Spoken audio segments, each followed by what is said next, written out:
क्या आप जिंदगी के किसी ऐसे मोड़ पर खड़े हैं जहां चारों तरफ दीवारें ही दीवारें नजर आ रही हैं, जहां हर रास्ता बंद, हर दरवाजा मुकफ्फिल और हर उम्मीद दम तोड़ती महसूस होती है? आज मैं आपको वो रास्ता दिखाने आई हूँ जो वहां से रिस्क और मदद लाता है जहां आपका वहमो गमान भी नहीं जा सकता। क्या आप जिंदगी के किसी ऐसे मोड़ पर खड़े हैं जहां चारों तरफ दीवारें ही दीवारें नजर आ रही हैं?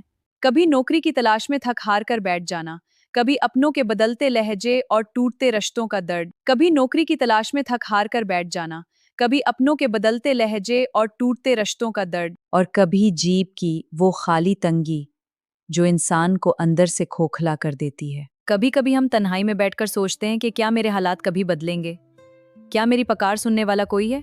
आज मैं आपको वो रास्ता दिखाने आई हूँ जो वहां से रिस्क और मदद लाता है जहां आपका वहमो गुमान भी नहीं जा सकता।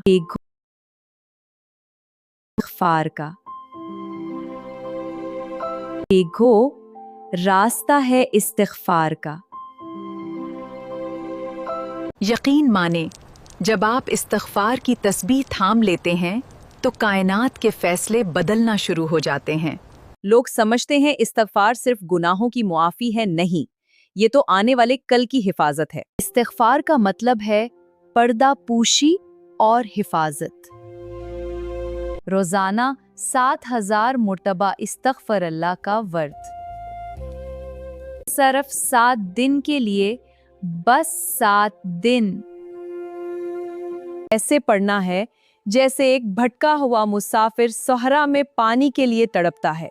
अपने रब के सामने ऐसे झुक जाओ जैसे तुम दुनिया के सबसे बड़े गुनाहगार हो। अगर आप तैयार हैं तो कमेंट्स में लिखें, चैलेंज कबूल है। अल्लाह हाफिज।